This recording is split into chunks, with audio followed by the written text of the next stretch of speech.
Hello again. This is part 2 of non-exact DE, focusing on case 2. So number 4, y times the quantity x plus 2y plus 2 dx plus the quantity 2xy plus 5 dy equals 0. First, we distribute y. So we have xy plus 2y squared plus 2y dx plus 2xy plus 5 dy equal to 0.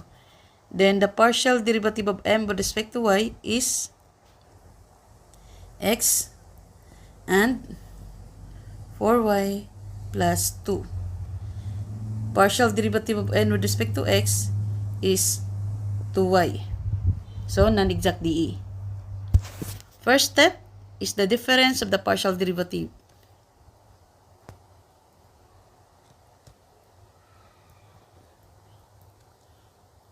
So, x plus 4y plus 2 minus 2y. So, x plus 4y minus plus 2 minus 2y. 4y minus 2y, 2y. So, x plus 2y plus 2. Then, we can divide the difference of the partial derivatives by m. So, partial derivative of m with respect to y minus partial derivative of n with respect to x divided by m. So, x plus 2y plus 2 divide by y times x plus 2y plus 2. So, this will cancel out. So, only 1 over y. So, this is function of y alone, g of y. So, this is case 2, right?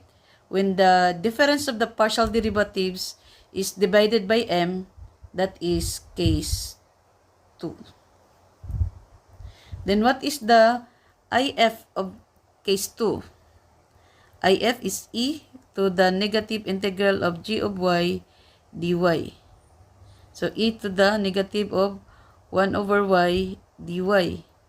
So, integral of dy over y is ln y. So, negative ln y. Then, using the properties of logarithms, we get ln y to the negative 1. So, if is y to the negative 1. Next is multiply the if to the dE. So, if is y to the negative 1, then multiply to xy plus 2y squared, xy plus 2y squared plus 2y dx. 2y dx 2xy plus 5 plus 2xy plus 5 dy equal to 0. Then, y to the negative 1 times xy is x only. Then, y to the negative 1 times 2y squared is 2y. Then, y to the negative 1 times 2y is 2 dx. Then, multiply y to the negative 1 to 2xy. The result is 2x. And y to the negative 1 times 5 is 5. Y to the negative 1 dy equal to 0. So, let's check if this is now exact DE. So, partial derivative of m with respect to y. So, derivative of 2y is 2. Derivative of x is 0. Derivative of 2 is 0. Derivative of n with respect to x. Derivative of 2x is 2. Derivative of function y is 0. So, the DE is now exact. So, we can use the process of exact DE. So, integral of x dx plus 2y dx plus 2 dx. This one is 0. Then, plus 5 integral of dy over y equal to 0. Integral of x dx is x squared over 2. Integral of dx is x, so x times 2y is 2xy. Integral of dx is x times 2, 2x.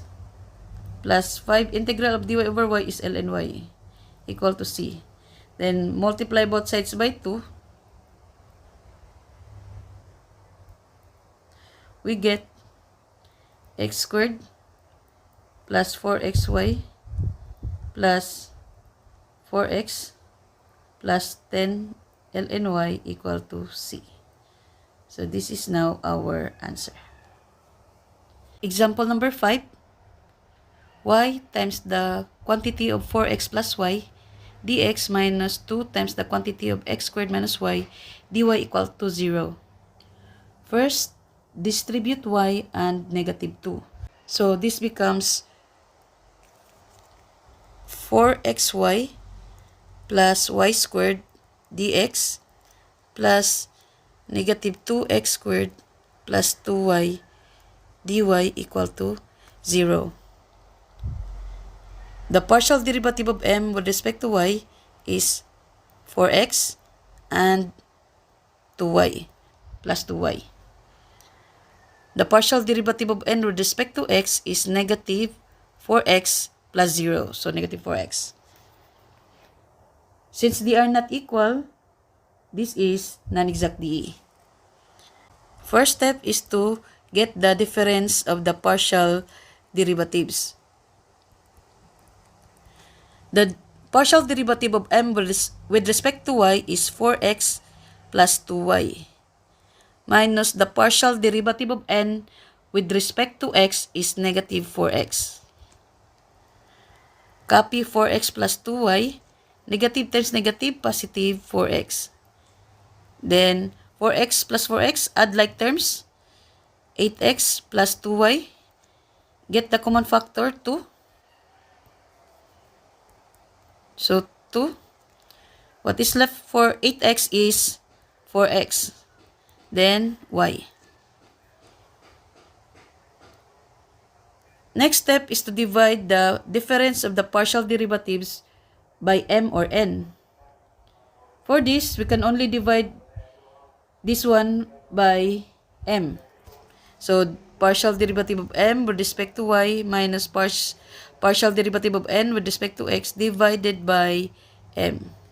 So 2 times 4x plus y divided by y times 4x plus y. 4x plus y cancelled out. We get 2 over y. And this is function of y alone. So this is another example for case 2. Next step is to get the IF. What is IF for case 2? IF is e to the negative integral of g of y dy. So e to the negative integral of 2 over y dy. And the integral of 2 over y is e to the negative 2 ln y. Using the properties of logarithms, we get e to the ln y to the negative 2. So IF is equal to y to the negative 2. Next step is to multiply IF to the given DE. So y to the negative 2 multiply to 4xy plus y squared dx, 4xy plus y squared dx plus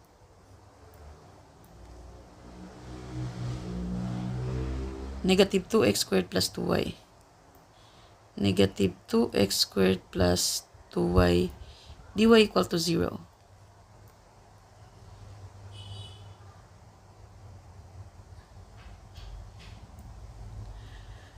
Y to the negative 2 multiplied to 4xy, we get 4x y to the negative 1 plus y to the negative 2 plus y squared. We add the power, so the result is y to the 0. Y to the 0 is 1 dx plus y to the negative 2 times negative 2x squared, negative 2x squared y to the negative 2, and y to the negative 2 times 2y is 2y to the negative 1 dy equal to 0. So, let's check if this one is now exact. So, partial derivative of m with respect to y is negative 4xy to the negative 2. And partial derivative of n with respect to x is negative 4x y to the negative 2. So, exact DE. So, we can use the process of exact DE. So, to make this positive, we will reciprocate the base. So, 4 over y, integral of x dx. Then, integral plus integral of dx. This one is now 0. And 2, reciprocate the base to have a positive power. So, dy over y equal to 0.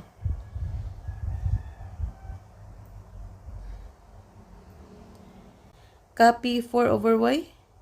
Integral of x dx is x squared over 2. Plus integral of dx is x. Copy 2. Then integral of dy over y is ln y equal to c. 4 over 2 is 2x squared over y plus x plus 2 ln y equals c. Then multiply both sides by y. Answer is 2x squared plus xy plus 2y ln y equal to cy. And this is now our general solution.